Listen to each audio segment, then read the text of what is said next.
Você já parou para pensar no que são as funções logarítmicas?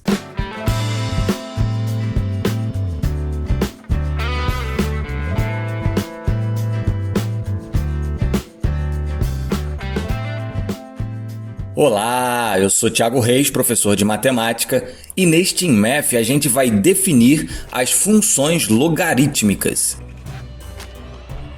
No InMath 130, a gente viu que sendo A um número real positivo diferente de 1, para cada x real positivo, o logaritmo de x na base A é o número real y, tal que A elevado a y é igual a x. Uma função f é chamada de função logarítmica se e somente se o domínio de f é o conjunto dos números reais positivos e o contradomínio é todo o conjunto dos números reais.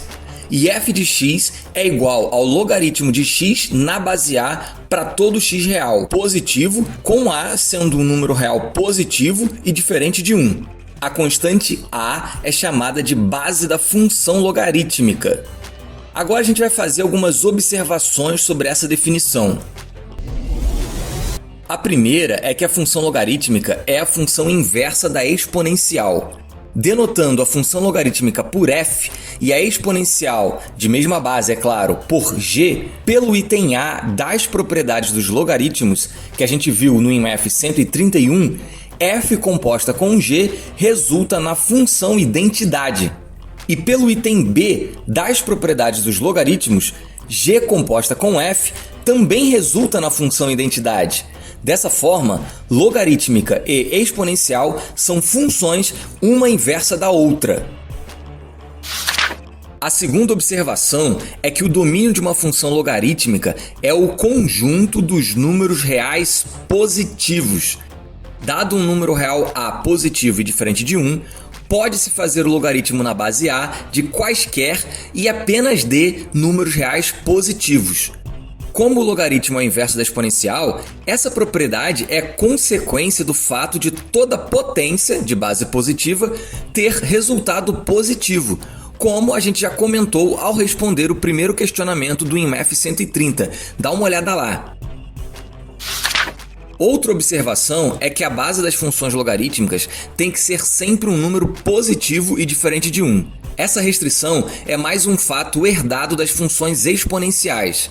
No InMath 78, a gente explicou por que a base de uma função exponencial tem que ser positiva e diferente de 1. Como o logaritmo é o inverso da exponencial, a base das funções logarítmicas também tem que ser positiva e diferente de 1. As funções logarítmicas compartilham das aplicações das funções exponenciais, mais uma vez por consequência de serem funções uma a inversa da outra. Duas funções logarítmicas, quaisquer que sejam, são sempre proporcionais. Como a gente já comentou no InMath 131, isso significa que todas as funções logarítmicas são iguais entre si, a menos de uma constante multiplicando.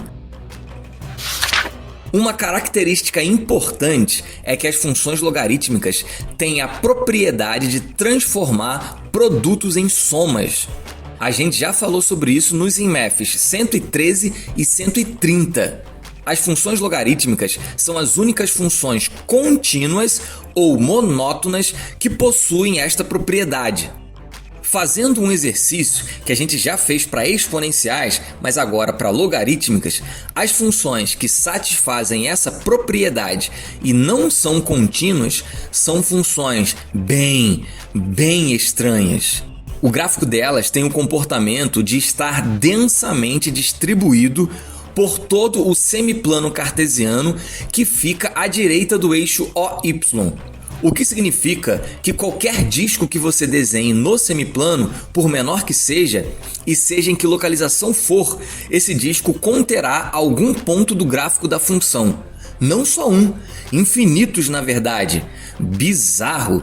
Isso significa que para uma função que satisfaz f de x vezes y igual a f de x mais f de y, mas não é uma função logarítmica, se fôssemos marcando com uma caneta todos os pontos de seu gráfico, então a gente ia ver o semiplano todo preenchido.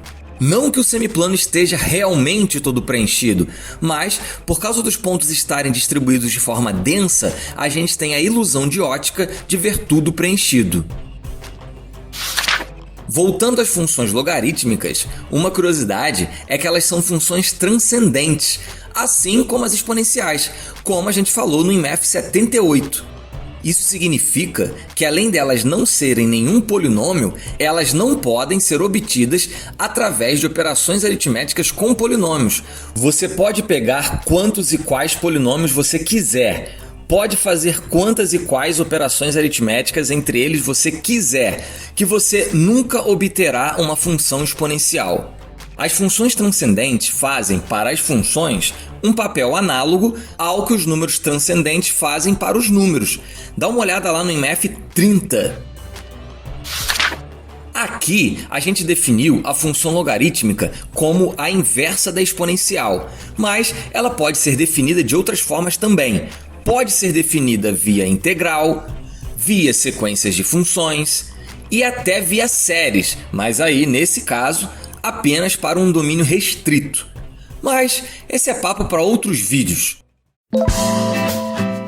No próximo IMF, a gente vai ver as propriedades das funções logarítmicas.